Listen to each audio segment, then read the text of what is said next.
하는 아픔이 있었는데 조금씩 회복되리라 생각합니다. 오늘 말씀을 보겠습니다. 신명기 16장 12절로 17절에 있는 말씀입니다. 구약 성경 287페이지에 있습니다.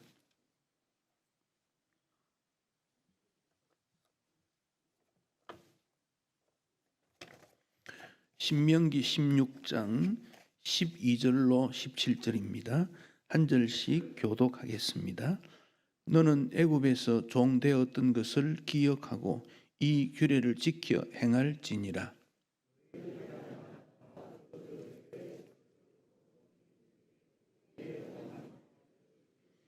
절기를 지킬 때에는 너와 내 자녀와 노비와 네 성중에 거주하는 레위인과 객과 고아와 과부가 함께 즐거워하되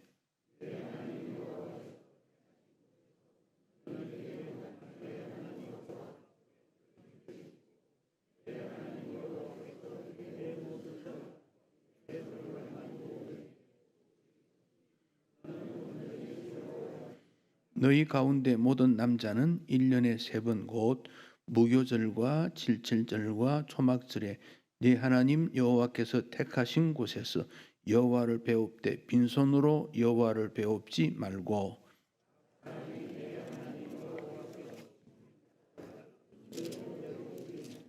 아멘.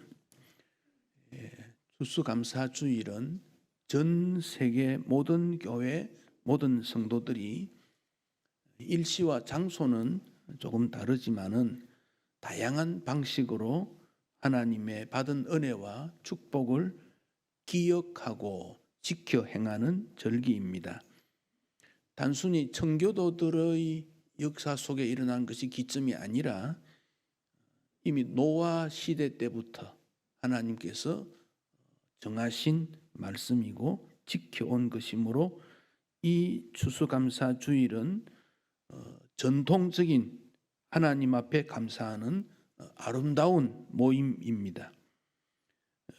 필요한 절실한 전통인 이유는 오늘의 감사가 점점 줄기 때문에 이것은 더 지켜야 될 의무이기도 합니다. 왜냐하면 우리는 감사보다 불평이 많고 불평에 탁월하지만 감사를 잘 표현하지 못하므로 몸에 배일 때까지 감사의 훈련이 필요합니다. 존 번년 혹은 요한 번년이라고 하지요. 철로 역전이라는 책이 있지요. 우리나라에는 다시 하늘에 가는 길로 번역이 되기도 합니다. 그는 400년 전 시대 사람입니다. 1628년생인데 시대가 어려워서 공부도 잘 못했고 그러다가 16세 군인으로 입대를 합니다. 그 후에 제대하고 결혼도 하는데 가난과 무지를 이기지 못합니다. 그러다가 하나님의 은혜로 복음이 무엇인지를 깨닫고 복음을 전하게 됩니다. 그런데 33살이 될 때 설교 금지령이 발표가 됩니다. 설교하지 말라. 그가 목사가 되었는데 설교하지 말라. 그 명령을 따를 수가 없는 거예요. 그러다가 설교를 하다가 감옥에 갇힙니다. 감옥 생활 12년에 그는 글들을 많이 남기면서 그때 쓴 작품이 절로 역전입니다. 모든 성도는 하늘을 향하여 나아가는 존재인데 그 무거운 짐이 어깨에 매였다는 것입니다. 땀을 흘리며 수고하며 유혹을 이기고 세상을 살아가다가 어느 순간 멀리 십자가가 보였습니다. 십자가가 보이는 그 순간 그의 모든 무거운 죄와 짐이 굴러 내려가는 것을 경험하게 됩니다. 그때의 감격은 말로 표현할 수가 없었습니다. 바로 이 점이 감사입니다. 앞길이 캄캄하고 어두울 때 우리는 두렵습니다. 우리나라 기독교 역사에 있어서 일본 시대가 가장 어두웠는데 그때 가장 많이 부른 찬송이 갈 길을 밝히 보이시니 이었다는 거예요. 가장 어두웠는데 갈 길을 밝히 보이시니 죄악 벗은 영혼이 기뻐 뛰며 주를 보겠네. 어떻게 이렇게 찬양할 수 있습니까? 그리스도인의 감사는 환경과 초월한다는 것을 알게 됩니다. 우리가 어떤 자격이나 자랑할 것이 없지만 주 앞에서 기뻐 뛰며 힘차게 찬양할 수 있습니다. 어느 성도가 편의점에 개업했다는 소식을 듣고 갔습니다. 그 편의점 주인이 하나님이었습니다. 그래서 주인에게 부탁했습니다. 행복과 돈을 주십시오. 지혜와 아름다움도 주십시오. 그러자 편의점 주인 하나님이 말씀하십니다. 이 편의점은 열매는 없고 씨앗뿐입니다. 행복의 씨앗을 뿌리고 아름다움의 씨앗을 뿌리고 덕의 씨앗을 뿌리면 열매는 맺게 되는 것이지요. 그래서 시편 100편 4절에 감사함으로 그 문에 들어가며 찬송함으로 그 궁중에 들어가서 하나님 앞에 감사하고 송축하라. 감사와 찬양의 씨를 뿌리면 그 열매를 거둘 수 있다고 말씀하셨으니 감사는 영적 성숙도입니다. 오늘 본문에 지켜라는 말씀이 12절, 13절, 14절에 나옵니다. 그리고 함께라는 말이 14절, 15절, 16절, 여호와를 배워라 이런 내용들이 반복에 나오고 있습니다. 이미 절기에 관한 교훈은 레위기에서 말씀을 하셨는데 신명기에 왜 또 말씀을 하셨을까요? 이 감사 절기를 가나안 땅에 들어가서 지키지 않을 것을 하나님은 아시고 모세를 통해서 반드시 지켜라. 그리고 그 대상자는 너, 내 자녀, 노비, 레위인, 객, 고아, 과부 모든 사람이 하나님 앞에 감사해야 한다고 말씀하고 있습니다. 왜 감사해야 됩니까? 12절에 보면 종되었던 것을 기억해라. 물론 그들은 애굽의 종이었습니다. 우리는 죄의 종이었습니다. 그러나 주 하나님께서 가나안으로 인도하신 것처럼 우리를 인도해 주셨기 때문에 그렇습니다. 로마서 6장 17절 하나님께 감사하리로다. 너희가 본래 죄의 종이었는데 너희에게 전하여 준 바 교훈의 본을 마음으로 순종하여 죄로부터 해방되어 의의 종이 되었다. 우리는 이제 종은 종인데 죄의 종이나 노예의 종이 아니고 의의 종, 자유하게 된 종, 복음의 종, 하나님의 종이 되었기 때문에 광야에서는 만나를 먹었지만 가나안 땅에는 땀 흘려 수고했지만 자유인이었기 때문에 그렇습니다. 그래서 감사는 과거를 보고 오늘을 보고 미래를 보면 감사하게 됩니다. 그래서 초막 생활을 경험하라. 지금도 이스라엘 백성들은 광야에서 초막 생활을 경험하고 집을 지을 때도 베란다 문화입니다. 베란다를 아파트든 단독주택이든 두는 이유는 거기서 초막절이 되면 초막절 절기를 바깥에서 지킵니다. 위에 나무나 풀로 지붕을 얹고 텐트를 치고 임시적으로 삽니다. 부모와 자녀가 그곳에 머뭅니다. 그러면서 그들은 하늘의 별을 봅니다. 얘야, 저 별이 보이느냐? 하나님께서 어두운 밤에 불기둥으로 인도하신 것처럼 우리는 저 별을 바라보며 살아온 민족이다. 애굽에서 노예 생활했고 바벨론 포로 생활했고 근래에 와서는 독일의 히틀러에 의해서도 압제를 당하고 많은 사람이 죽었다. 그러나 하나님께서 지금도 우리를 살려주시고 앞으로도 살려줄 것이다. 자유인인 것을 감사해야 된다고 말씀하고 있습니다. 최고의 기도는 감사의 기도고 최고의 감사는 어려운 중에 하나님 앞에 올려드리는 일입니다. 좋은 일이 있어도 감사하지 못하는 것은 불신앙이요, 좋은 일이 생길 때만 감사하는 것은 얌체 신앙이고, 좋은 일이든 나쁜 일이든 감사하는 것은 진정한 감사라는 것을 알게 됩니다. 감사는 즉 소망으로 연결이 되어져서 이루지 못한 것을 주 안에서 이룰 수 있다고 하는 꿈을 우리에게 흔하게 줍니다. 더 좋은 목표를 향해서, 더 나은 목표를 향해서 감사하는 자에게 소망을 주기 때문에 그렇습니다.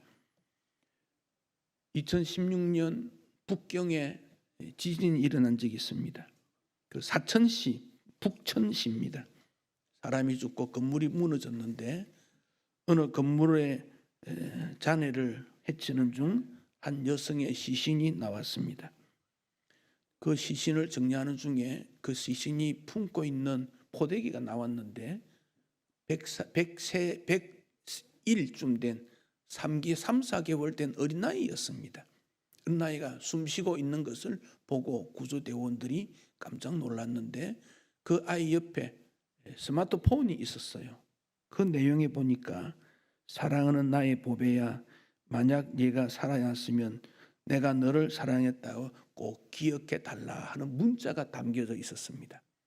그래서 이 소식이 뉴스로 중국 사람들에게 확산이 되어졌습니다. 감동하게 됩니다. 죽음에 이르면서도 아이를 사랑하는 어머니, 그 어머니가 자녀를 살렸구나. 사랑하는 성도 여러분, 우리는 죽었던 존재인데 예수님께서 생명을 주시며 우리를 구원해 주셨으니, 해방시켜 주셨으니, 자유인이 되게 하셨으니 감사하는 일은 당연한 일입니다. 김석균 복음송가 그 작곡가가 어느 자매와 대화를 하다가 편지를 하나 받았습니다. 가난한 한 여인이 아들을 둘 남편이 데리고 사는데 남편도 병들어 어렵고 두 아들이 있는데 굉장히 난잡하고 어머니가 제어할 수가 없는 거예요. 새방으로 이사를 다녔는데 새방도 잘 주지도 않으려고 그러고, 여러분 자녀 데리고 있는 그런 집이 있거든. 전셋집 좀 주십시오. 그거 줘야 됩니다. 예배 시간에 아이 우는 거 좋은 일입니다. 아이는 우는 게 당연한 일 아니겠습니까? 그런데 이 어머니가 그렇지 않아도 전셋집 구하기 어려운데 겨우 전셋집을 구했는데 이 아들이 둘이가 너무 번잡해가지고 참 미안한 마음을 가지는 거예요. 운동화를 사주면 2달이 넘지가 않습니다. 막 떨어져 버리고, 옷도 사주는 대로 구멍을 냅니다. 감당치 못하는데 빨래를 너무 하다가 손이 좀 이래서 세탁기를 하나 사야 되겠다. 중고 세탁기를 하나 샀습니다. 세탁기를 사서 대문을 열고 들어가는데 집주인 아주머니가 마주쳤습니다. 주인 아주머니가 물었습니다. 웬 세탁기지요? 예, 아이들이 얼마나 번잡한지 신발이 2달이 안 갑니다. 옷이 하루가 안 돼 견딜 수 없어서 중고 세탁기를 하나 샀어요. 그러자 그 주인 아주머니가 그 말을 듣고 얼굴이 싹 변하더니 그만 집으로 뛰어 들어갔습니다. 그래서 이 당황했어요. 이 물을 많이 쓴다고 그런가, 어떤 일인가. 잠시 후에 주인 남편이 나왔습니다. 이런 말을 합니다. 우리 집에 6살 아이가 있는데 한 번도 걸어보지를 못했어요. 그래서 우리 부부는 아이에게 신발을 신겨주는 게 소원이에요. 그러자 이 어머니 마음속에 죄송하다는 말을 몇 번 하고 집에 들어가 기도를 합니다. 아이 신발 빨리 달는 것이 잘못이 아니구나. 하나님, 아이 신발 닳게 해주셔서 감사합니다. 그렇게 기도를 했다 그래요. 그런 것을 배경으로 해서 지은 그 복음송이 왜 나만 겪는 고난이라고 불평하지 말아라. 불평하지 말아라. 여러분, 하나님이 지으신 모든 것이 선하다고 버릴 것이 없이 받아들이면 우리가 말씀과 기도로 거룩해진다고 바울이 디모데에게 권면했거든요. 나에게 주어진 일이 감사가 안 돼요. 감사가 안 돼요. 왜 이리 아프지? 왜 이리 하는 일이 안 되지? 왜 이렇게 슬프지? 미안하게 되지? 왜 이렇게 짐이 되지? 그런데 하나님께서는 그것을 버리지 말고 그것을 그대로 받아들이면 우리를 거룩하게 만들어 주신대요. 그러니까 고난을 불평하지 말고 주님 앞에서의 모습을 바라볼 때 더 큰 감사가 나온다. 왜 나만 겪는 고난이라고 불평하지 말라. 한번 복음송 우리 같이 한번 불러보겠습니다.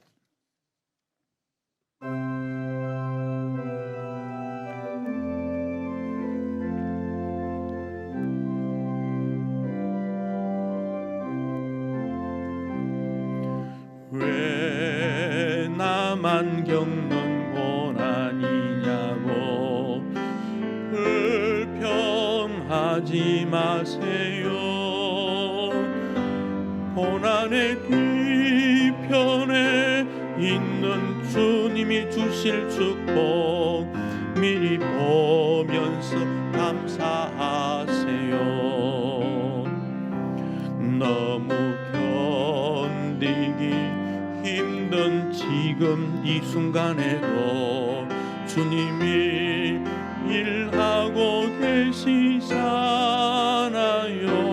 남들은 지쳐 앉아 있을지라도 당신만은 일어서세요. 힘을 내세요. 힘을 내세요. 주님이 손잡고 계시잖아요. 주님이 나와 함께함을 믿는다면 어떤 역경도 이길 수 있잖아요. 왜 이런 슬픔 찾아왔는지 원망하지 마세요.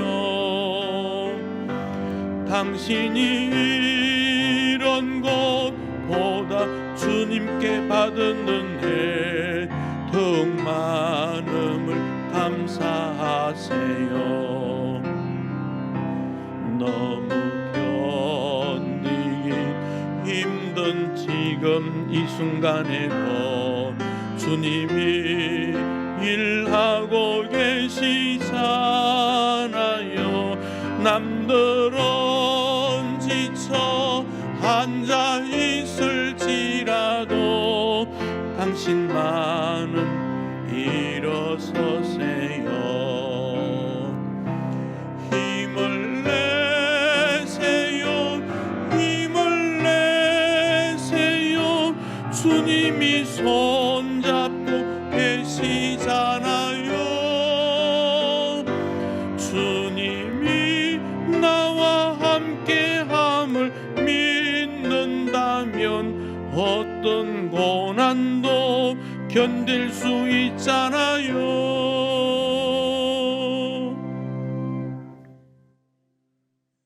여러분 어려움이 있습니까? 고난이 있습니까? 주님이 나와 함께함을 믿는다면 이길 수 있고 견딜 수 있다. 이게 오늘의 우리에게 필요한 신앙 고백이고 우리 주님이 주시는 메시지입니다. 요셉이 형들로부터 버림을 받았습니다. 이 버림받는다는 것이 가장 슬픈 일이고 고통 아픈 일입니다. 그것도 형이 10명이나 되지 않습니까? 요즘은 부모로부터 버림받는 자녀도 있어요. 버림받는 일이 있어요. 요셉이 팔려갔습니다. 종이 되었습니다. 주인집에 열심히 일했는데 주인이 또 유혹을 하고 주인의 안주인이 유혹을 하고 또 버림받습니다. 감옥에 갔지 않습니까? 요셉 마음에 뭐가 담겼겠습니까? 그 젊은 요셉이 20대 요셉이 20대 요셉이 원망하고 불평하는 것을 잘못했다고 말할 수 없어요. 그런데 요셉은 그 감옥에서 감옥에 들어와 있는 사람을 상담해 주고 있습니다. 요즘 말하면 목회했다 그런 말입니다. 억울한 사람 들어주고 상담해주고 길을 보여주고, 그 말은 요셉이 버림받았고 그 앞길이 어두워진 모든 것을 다 수용한 거예요. 극복한 거예요. 주님이 형통케 해주셨다는 것을 그는 인정하고, 그랬더니 주님께서 요셉을 얼마나 높여줍니까? 요셉 같은 인생이 있겠습니까? 주님께서 우리에게 지켜 행하라고 하시는 것은 그런 고난과 아픔 속에도 하나님의 지켜주심이 있고 보호가 있다. 걱정하지 마라. 함께해 주신다. 그 약속입니다. 감사와 불평은 많으면 많을수록 불어나는 겁니다. 그래서 메투엘리는 감사는 더하기와 같아서 감사하면 하나님 앞에 복이 더 주어지게 되고, 불평은 원망과 불평 같아서 있는 것도 빼앗기는 거다 그리 말했고, 일본의 내총 감사는 하나님이 인간을 저주한다면, 저주하지 않겠지만 저주한다면 질병, 죽음, 배신이 아니다 불신앙, 말씀이 들려지지 않는 막힌 귀, 감사하는 마음이 생기지 않는 메마른 마음, 이것이 바로 저주다. 하나님께서 우리에게 많은 은혜를 베풀어 주셨습니다. 그래서 바울은 범사에 감사해라. 항상 기뻐해라. 고난과 슬픔이 있는데 어떻게 감사하고 기뻐합니까? 그것을 통해서 하나님이 주신 뜻이 있고 극복하는 인내함을 기르게 만들면 하나님의 뜻이 이루어질 것을 아시기 때문에 범사에 감사하고 항상 기뻐하고, 부부 사이에도 감사하면 더 부부 사이의 사랑이 깊어집니다. 작은 불평은 큰 구멍이 나오고 헤어지게 됩니다. 부모와 자녀, 자녀는 부모에게 감사하고 부모도 자녀에게 감사하고, 원망이나 불평은 생각도 하지 마십시다. 목사와 성도, 성도와 성도 간에도 마찬가지예요. 불평이나 원망은 생각도 하지 마십시오. 도움이 되는 것 하나도 없습니다. 아니, 모자라는 것뿐입니다. 그래서 말도 하면 안 돼요. 감사로 나에게 들어있는 것을 표출할 때 하나님이 주시는 은혜가 커지지 않겠습니까? 불평으로 무슨 유익이 있습니까? 나라가 어려울 때 이 나라를 위해 수고한 이름 없는 백성들, 나라의 앞나라를 위해 수고했던 이름 없는 지도자들, 우리는 그들에게 감사하면 돼요. 나라를 힘들게 했다 원망하지도 말고, 그것은 우리에게 전혀 도움되지 않습니다. 그 일을 통해 하나님의 뜻하는 바가 또 있을 거야. 전 세계 어느 나라든지 불평 원망이 가득합니다. 지구가 이 불평 덩어리입니다. 원망 덩어리 아닙니까? 주님이 기뻐하시겠습니까? 상급자, 동료, 하급자 모두에게 그래도 미안한 마음과 안타까운 마음으로 감사하면 주님께서 얼마나 기뻐하시겠어요? 주님 기쁘게 해드려야 주님께서 넉넉하게 문제를 해결하고 다 되지 않겠습니까? 14절에 보면 절기를 지킬 때 대상자들이 있지요. 너와 네 자녀, 노비, 성중에 거하는 레위인, 객, 나그네들, 고아, 과부, 전 사람을 통해서, 모든 사람을 통해서. 그리고 절기를 지킬 때는 여호와 하나님께서 택하신 곳에서 지켜라. 택하신 곳에서. 여러분이 소속된 가정, 여러분이 섬기는 교회, 우리나라가 귀중하다는 겁니다. 내가 내 것을 귀하게 여기지 않는데 누가 내 것 귀하게 여깁니까? 목사 모임에 가면요, 장로 잘못된 것 끄집어내고 성도 잘못한 것, 저는 그 목사 아니라고 생각해요. 반대로 성도들 모임에서는 목사 욕하고 장로 욕하면 그 성도 아닙니다. 그 내 부모 욕하는 거 똑같지 않습니까? 거기에 무슨 사랑이 있고 거기에 즐거움이 있고 감사가 있습니까? 그런 거 있다면 그건 기도 제목이지요. 기도 제목이지요. 함께 하나님 앞에서 육신의 고와 나그네도 있지만 영적 고와 나그네도 있습니다. 이 점도 우리가 기억해야 됩니다. 얼굴 표정도 좋아야 믿음도 좋아지고 마음을 잘 가꾸어야 되고 언제나 어디서나 감사해야 합니다. 빈손으로 주님 앞에 보이지 말라 그랬습니다. 감사를 실천하라는 교훈입니다. 감사 충만이 성령 충만입니다. 믿음, 소망, 사랑에 덧붙이라면 겸손이요 감사합니다. 주님이 원하시는 삶을 통해서 더 큰 감사가 나온다고 우리는 확신할 수 있습니다. 사랑하는 성도 여러분, 올 한 해 힘들게 지내왔습니다. 앞으로 더 어려운 일이 있을지도 모릅니다. 그러나 감사하면 주님께서 보호하시고 인도하시고 지켜주십니다. 걱정할 게 하나도 없어요. 우리의 장래는 주님께 달려있기 때문입니다. 내 말대로 듣지 않는 가족이 있을지라도 오늘 집으로 돌아가서 감사하다, 고맙다 그렇게 말하세요. 마음 상한 친구에게도 전화해서 그래도 친구로 내 전화를 받아주니 고맙다고 하세요. 감사가 더 큰 감사로 등장되게 됩니다. 주님이 우리에게 더 큰 감사의 길을 여셨습니다. 부모도 감사하고 자녀도 감사하고 감사하는 가문이 되고 감사하는 교회가 되고 감사하는 주의 백성 되어서 하나님 앞에 영광 되시는 일이 더 많아지도록 축복합니다. 봉헌하겠습니다.